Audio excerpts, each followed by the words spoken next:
The lights in the studio blazed with an almost theatrical intensity, illuminating every crease of tension across the stage. The cameras rolled, the microphones picked up every breath, and millions of eyes across the country watched as Rachel Maddow leaned forward, her face flushed with agitation. Her voice, usually measured and precise, cracked with fury as she raised it above all else, screaming over Jasmine Crockett's statement. The interruption wasn't subtle. It was a raw, uncontrolled burst, a desperate attempt to seize control of the moment. The audience gasped audibly, a ripple of shock traveling through the studio like a wave. Some leaned forward in disbelief. Others shrank back, uncomfortable with the sheer hostility breaking across the airwaves. For a fleeting second, the roar of Maddow's voice drowned out everything else. The lights, the cameras, even the weight of the moment itself. But then came silence. Awkward, heavy silence. Maddow's words still hung in the air, trembling with anger, while the studio seemed to hold its breath.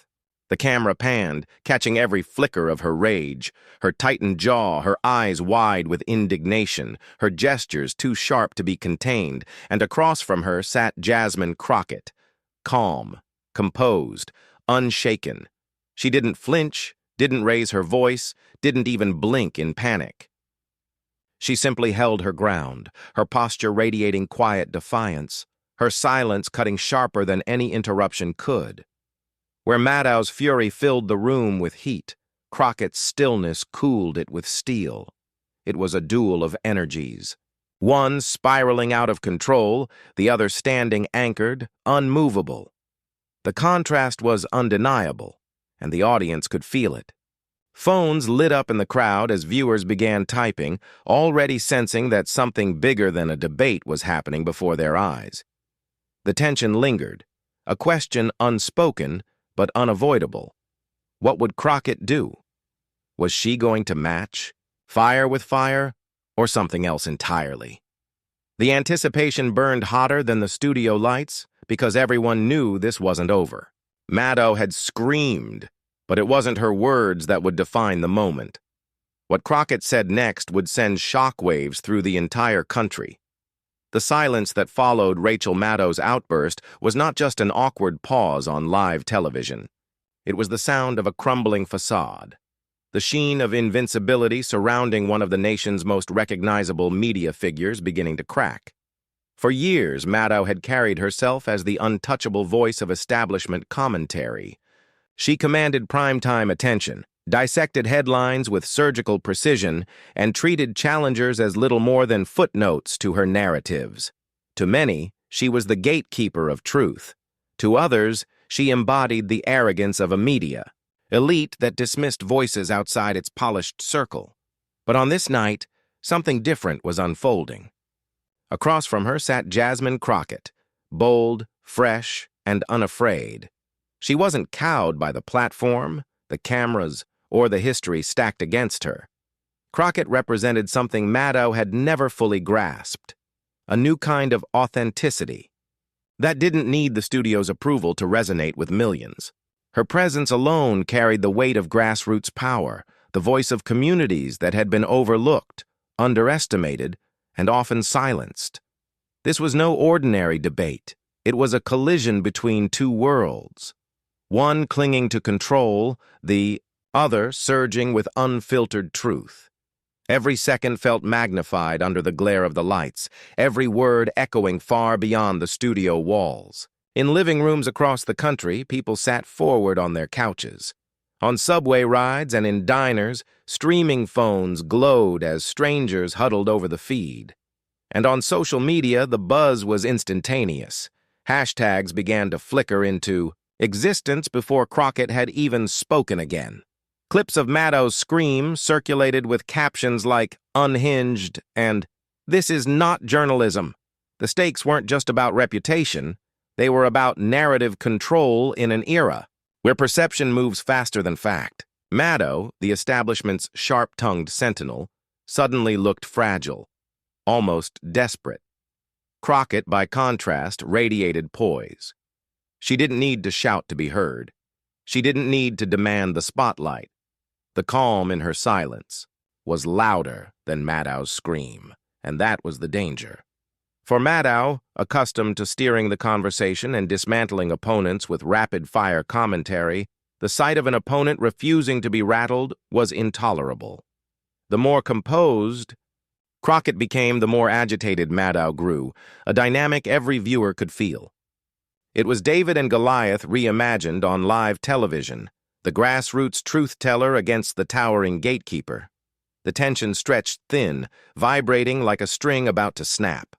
Social media posts piled up. "She's not backing down," one viewer tweeted. "This is history," wrote another.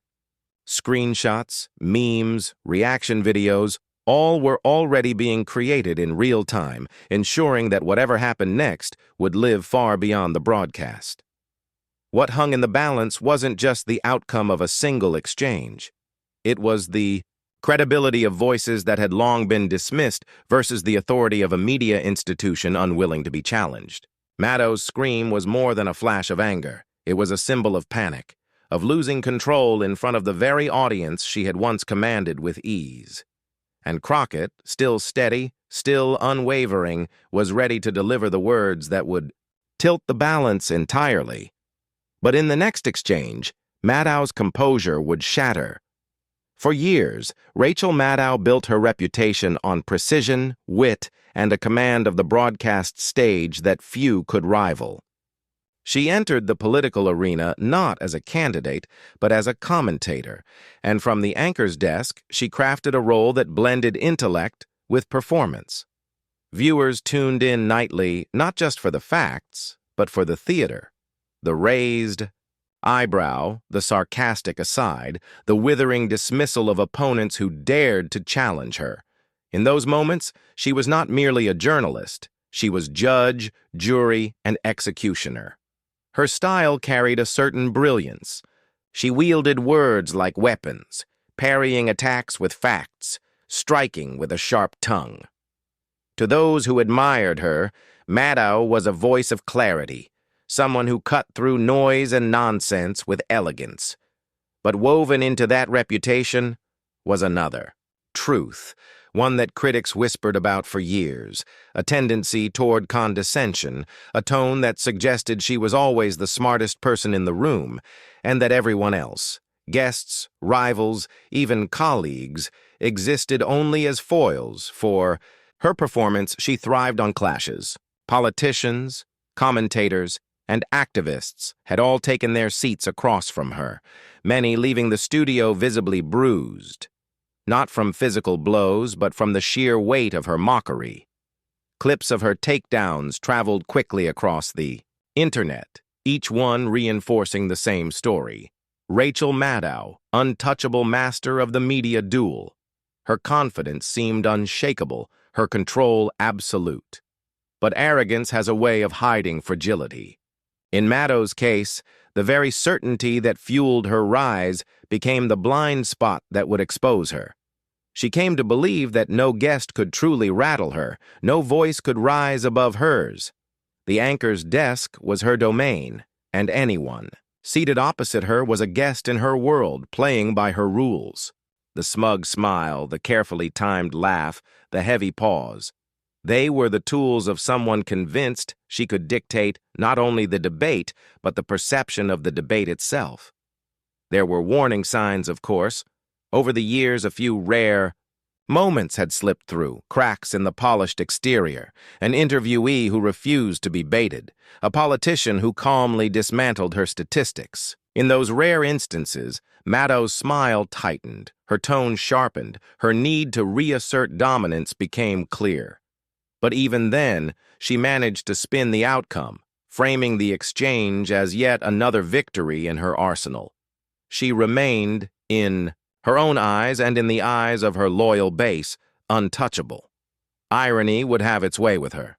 The very stage she had used to mock, belittle, and dominate others would become the scene of her unraveling. The tactics that once made her formidable, the interruptions, the laughter, the verbal acrobatics, now revealed something else: insecurity. What she had long disguised as confidence looked suddenly like desperation when met with someone who refused to play by her script. Jasmine Crockett was not the first guest to sit across from Maddow, but unlike others, she did not shrink, did not fumble for words, did not attempt to out-yell the voice of the establishment. Crockett's power lay in her refusal to be rattled, and that was the one weapon Maddow had never prepared for. The irony was inescapable. Maddow had mocked countless guests over the years, reducing them to punchlines in her carefully crafted narrative. But this time the script was out of her hands.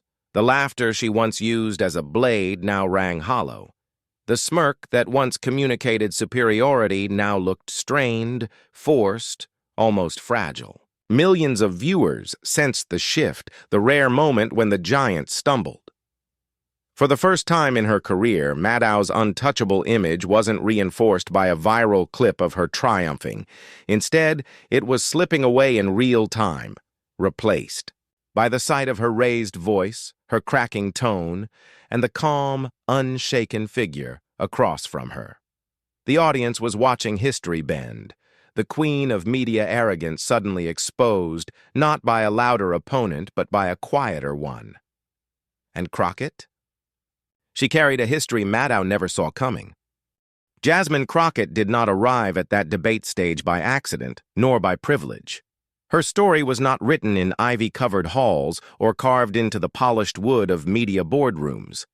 It was built in the grit of working-class neighborhoods, where every step forward meant pushing against walls designed to keep people like her in place.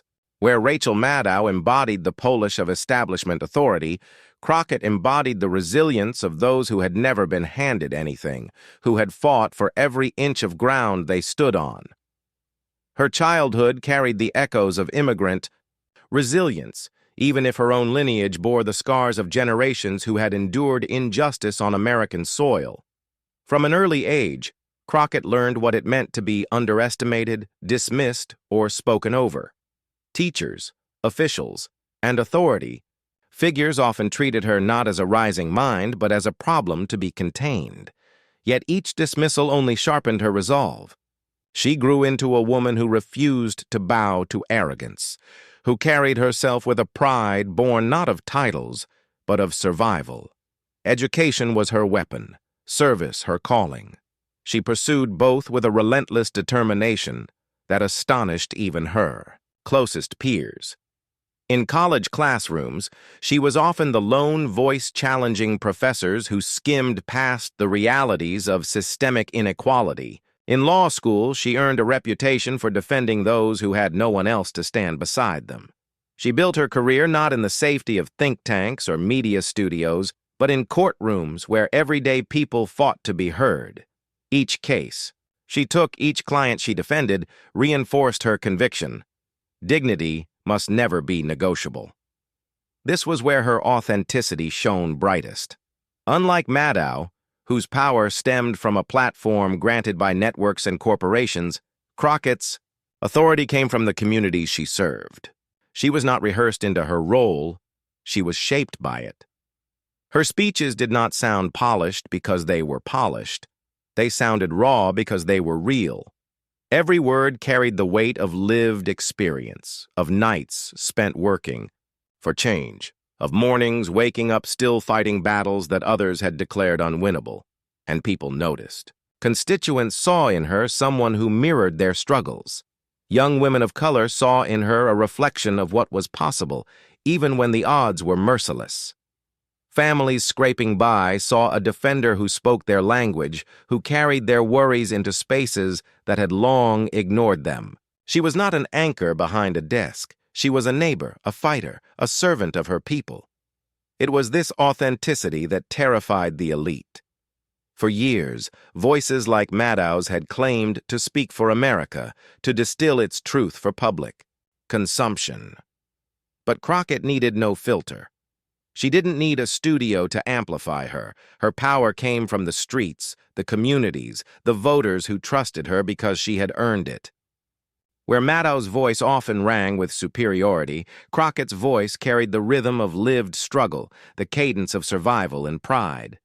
The clash between the two was more than a personality conflict.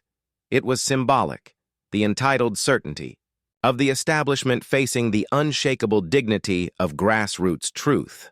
For Crockett, this was never just about scoring a debate point. It was about standing tall for every person who had been told they didn't belong, every voice silenced by arrogance, every struggle erased by media narratives designed to elevate elites and diminish the rest. And so, as Maddow raised her voice, Crockett did not flinch, because she had faced louder voices before. The jeers of injustice, the laughter of those who thought she couldn't succeed, the sneers of power that told her she was out of place. Maddow's scream was just another echo in a long history of condescension. Crockett knew how to meet it, not with panic, not with fear, but with unbreakable calm. This was the difference. Maddow had been trained to win debates. Crockett had been trained by life itself. And when the weight of that history settled in the studio, the contrast was undeniable. One woman screamed to maintain her authority. The other sat, rooted, carrying the voices of thousands who had been told to be silent. The audience watching could feel it. This wasn't another debate. It was destiny unfolding, the moment when one story of struggle and resilience collided with the arrogance of power. Crockett wasn't just defending herself. She was standing for every ordinary American who had been dismissed, who longed for someone to look the establishment in the eye and say, "Enough." And when the moment arrived, she unleashed the line. That froze the room. The clash resumed with Maddow refusing to let silence settle. Her eyes narrowed, her posture leaned forward, her body straining toward Crockett as though physical proximity might bend the argument back into her favor. Her voice rose again, sharp and commanding, each syllable coated with the certainty of someone who had long believed interruption equaled dominance. The audience could feel the desperation under the performance. This was no longer the cool wit of a commentator in control. This was someone scrambling, clawing to reclaim authority that was slipping with every second. "Answer the question," Maddow barked, her words cutting through the studio. She pointed, she gestured, her movements jerky, her tone unsteady. The command was meant to rattle, to reframe Crockett as a guest under interrogation, but it landed differently. It felt defensive, brittle, almost pleading. Crockett did not rush. She did not stammer, did not fight for air between Maddow's interruptions. Instead, she waited, letting the wave of noise crash against her composure and fall silent. Then, when the room stilled just enough, she spoke. Her words were deliberate, steady, and sharp. Each one carried the weight of restraint, a dagger unsheathed not in haste, but in precision. Where Maddow's volume filled the room with heat, Crockett's calm cut through like ice. The contrast was undeniable. One woman unraveling, the other unmoved. The audience murmured, the sound rippling across the studio like an aftershock. Heads turned. Some whispered to neighbors. Others, caught between disbelief and excitement, reached for their phones. Screens lit up across the crowd as tweets were drafted, live reactions sent out into the digital ether. The broadcast was no longer confined to the studio. It was already spilling into the living rooms, the group chats, the trending lists. Maddow tried again, pressing harder, her voice cracking under the weight of her urgency. She leaned across the desk, her words tumbling over Crockett's mid-sentence. It was supposed to drown her out. Instead, it only magnified the imbalance. Every interruption revealed Maddow's fraying edge. Every pause from Crockett revealed her composure. For the viewers, the roles inverted before their eyes. Maddow, long the unshakable anchor, looked cornered, unsettled, undone. Crockett, the supposed challenger, sat grounded, her silence commanding more authority than Maddow's volume ever could. It was the shift no one expected, the unraveling of an imbalance that had defined the stage from the start. And then it happened. Crockett lifted her gaze, her expression unwavering, her tone sharpened to a blade's edge. She spoke again, her words not rushed, not cluttered, but cutting with surgical clarity. Each sentence landed with the weight of inevitability, drawing the oxygen from the room. Maddow's attempts to push back faltered. Her interruptions sounded hollow, desperate against the calm strength now radiating from her opponent. The crowd fell into a stunned silence. Even the murmurs faded as eyes fixed on the exchange. Viewers at home leaned closer to their screens, some holding their breath, others shaking their heads in disbelief. A shift this dramatic was not just seen, it was felt. The imbalance of power was about to flip, and then came Crockett's clapback heard around the world.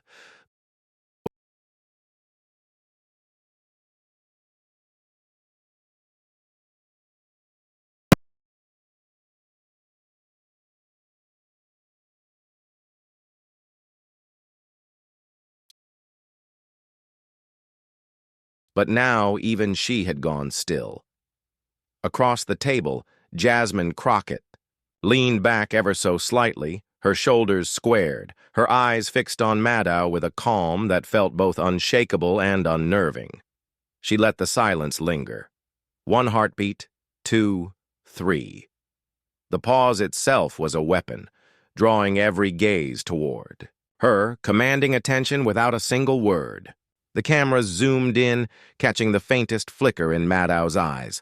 A flash of doubt, a moment of uncertainty. Then Crockett spoke. Her tone was low, even, but it sliced through the air sharper than any scream could.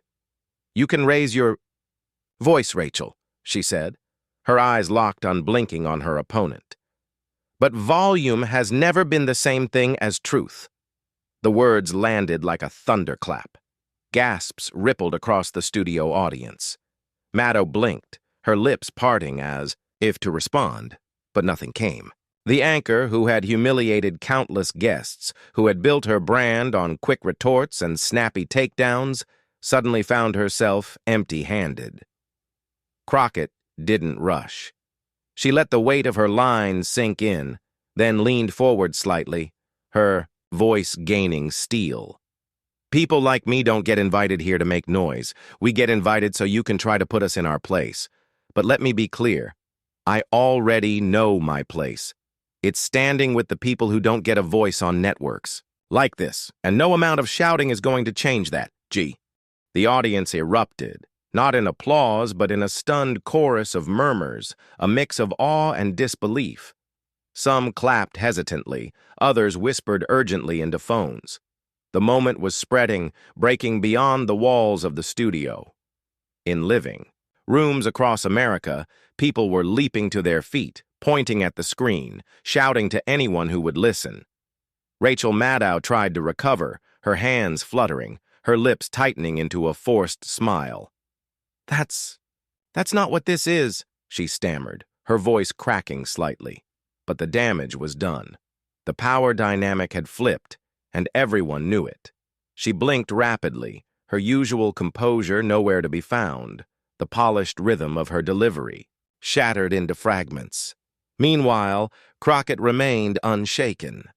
She folded her hands neatly on the table as though to emphasize the contrast. One woman frantic, unraveling, the other calm, collected, in control. The cameras captured it all in high definition, the sweat glistening on Maddow's brow, the cool steadiness in Crockett's gaze. And then came the finishing strike, the line that would travel faster than any headline. Crockett looked directly into the camera, bypassing Maddow entirely. Her words were not for the anchor anymore, they were for the nation. "The truth doesn't need to scream to be heard, it just needs someone brave enough to stand in it." The studio went silent again, but this silence was different from the one before. It wasn't anticipation, it was aftermath. The kind of silence that follows a seismic event when people are still processing what they've witnessed. Almost instantly, social media lit up. On Twitter, hashtags exploded. Shock Crockett CLAPBACK, Shock Maddow Meltdown, Shock Truth V's Noise. clips of the exchange spread like wildfire, each one racking up thousands of retweets within minutes. TikTok flooded with edits of Crockett's lines set to dramatic music, captions flashing across the screen. "This is how you handle arrogance." Influencers and politicians chimed in. One wrote, "This is the moment everything changes." Another posted, "Crockett just gave a masterclass in dignity under fire." Even celebrities outside of politics began sharing the clip, marveling at the calm precision of the takedown. Memes sprouted overnight, screenshots of Maddow's stunned expression paired with Crockett's words in bold text. "Volume isn't truth." The ripple effect was immediate and unstoppable. Maddow's scream, once meant to dominate, became a symbol of desperation. Crockett's clapback, delivered with restraint and authority, became a rallying cry. People who had never paid attention to congressional debates or late-night cable news suddenly knew Jasmine Crockett's name. And inside the studio, Maddow knew it too. She fumbled through the rest of the segment, her words halting, her once commanding presence diminished. Every attempt to pivot, every effort to reclaim footing was undercut by the memory of Crockett's line echoing in the minds of millions. It wasn't just a debate anymore.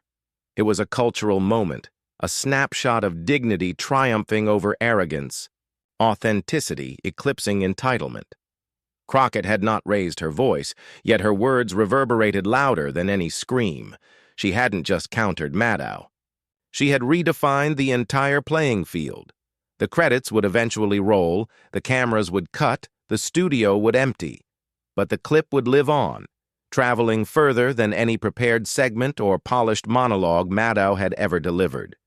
For years, Maddow had defined her guests.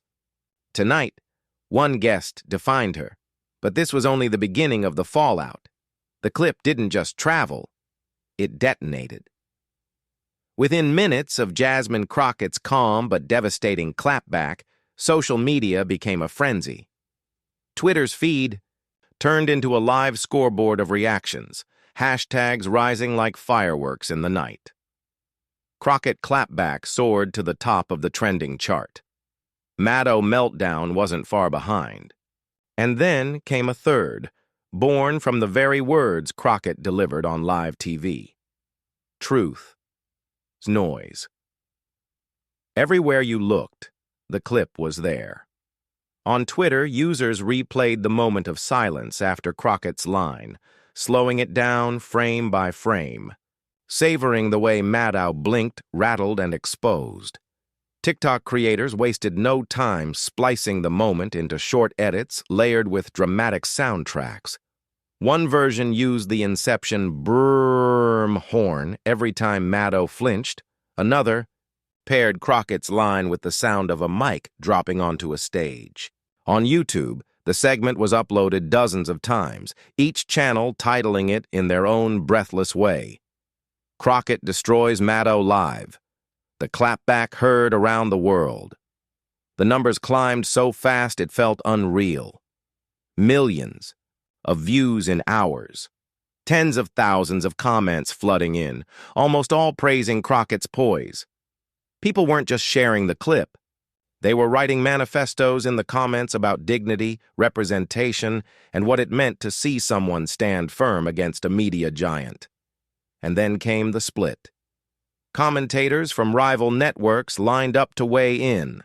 Some defended Maddow, framing her outburst as passion and urgency.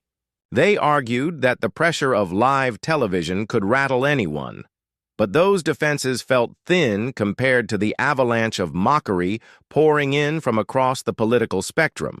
For once, even critics of Crockett found themselves unable to resist the humor of the moment. Memes spread like wildfire.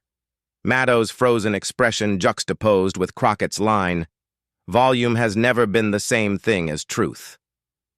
The cultural snowball rolled faster. Politicians tweeted their reactions. One senator called Crockett a voice of steel in a room of noise. A governor from the Midwest simply posted the clip with the caption, "Say it louder," or actually, "Don't." Even celebrities far outside the political arena joined in. A Grammy-winning artist tweeted, "This is how you handle arrogance. Take notes." An NBA player reposted the TikTok version with laughing emojis and the words, "She cooked." The flood of reactions didn't just mock Maddow, it elevated Crockett. She became the unexpected protagonist of a larger story. Overnight, her follower counts surged across every platform. News outlets scrambled to secure interviews. Headlines described her as the breakout political voice of the week, and grassroots supporters celebrated her as a living symbol of authenticity, triumphing over elitism. Inside MSNBC, sources whispered about damage control. Producers debated whether to replay the clip or bury it.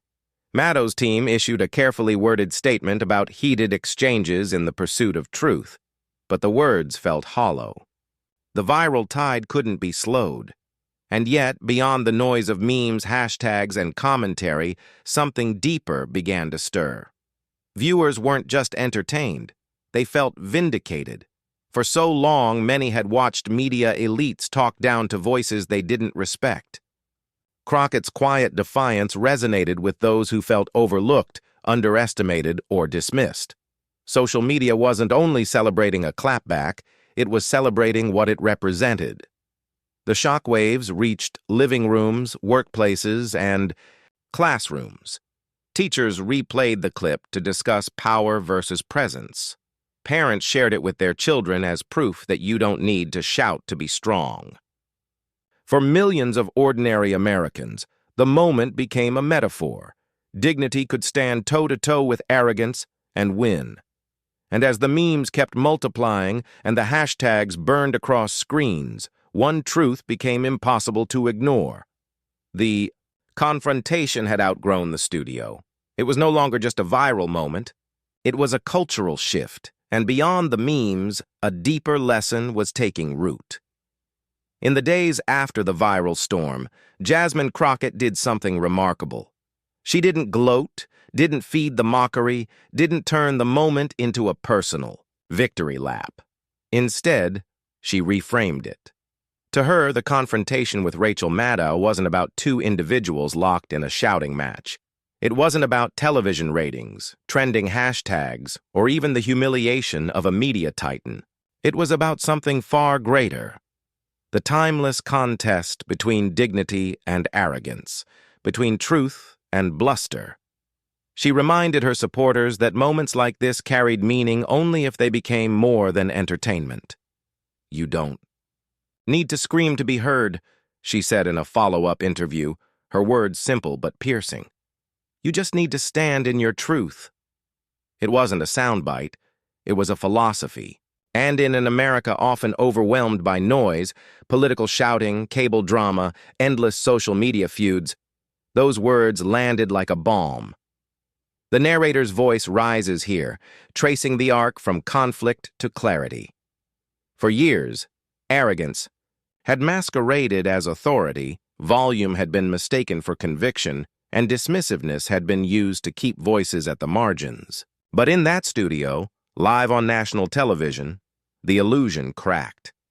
Maddow's unraveling showed what arrogance looks like when stripped of polish. Crockett's poise showed what composure can accomplish when armed with truth. This wasn't just a clash between a journalist and a congresswoman. It was a mirror for the country, a reminder that real leadership is not measured in decibels, but in dignity, and that message spread far beyond the political world. People shared the clip, not only because it was entertaining, but because it spoke to their own lives. Workers in offices recognized the dynamic. The boss who condescends, the colleague who interrupts, the endless noise from those convinced they're untouchable. Students saw it in classrooms, parents in PTA meetings, activists in town halls. Crockett's moment became their metaphor, proof that calm strength could outlast arrogance anywhere in any setting. The moral was clear. Composure is not weakness. Restraint is not silence. And truth, spoken firmly and with conviction, does not need to compete with volume to win. For the progressive audience watching, the implications felt personal. Immigrants, working-class families, marginalized voices, so often dismissed by elites who think they own the microphone, suddenly saw themselves reflected in Crockett's steadiness. Her clapback was more than a rebuttal. It was validation. Validation that you don't have to match arrogance with arrogance. Validation that dignity still has power. Validation that truth can and will break through. The crescendo built because when arrogance shouts, it only exposes its own fear. When dignity speaks, it changes the room. By the time the dust settled, Crockett's clash with Maddow wasn't just a viral clip. It was a cultural parable, a story told in classrooms, in sermons, in speeches. Commentators framed it as a turning point, a reminder that the age of unchecked media condescension was cracking. Ordinary people framed it more simply. She showed us how to stand tall. And for every viewer who watched the clip on repeat, every person who whispered finally under their breath, there was a spark of something larger. Because the real legacy of that moment wasn't the memes or the hashtags, as powerful as they were. The legacy was the lesson it carried. That truth does not flinch, dignity does not break, and arrogance, no matter how loud, always stumbles. In the end, because this clash wasn't just an ending, it was the spark of something bigger. So in the end, what began with Rachel Maddow screaming across the MSNBC studio ended with Jasmine Crockett's calm, steady voice echoing far louder. The contrast could not have been sharper. One woman unraveling under the weight of her own arrogance, the other rising with composure that turned a single clapback into a cultural earthquake. This is why the moment went viral. It wasn't just entertainment. It was a lesson written live on national television. Arrogance crumbles, but dignity stands tall. Crockett's words proved that the truth doesn't need to shout. It only needs to stand firm, and the noise around it will collapse on its own. And now, that lesson belongs to all of us. Every viewer who saw Maddow's meltdown recognized the deeper truth. We don't have to match anger with anger. We don't have to be louder to win. We just have to be unshakable in what we know to be right. That's the power of this story. That's why it spread from phones to headlines to households across the nation. And that's why it matters that you're here, watching, listening, remembering. Because this is not just about one debate or one viral clip. It's about a movement, a belief that dignity, truth, and composure still have a place in American life. A belief that arrogance, no matter how polished or amplified, cannot outlast them. So if you believe in truth over noise, if you believe in standing tall no matter who tries to shout you down, then share this video right now. Join us by subscribing. Be part of this movement. Together, let's prove that dignity always wins.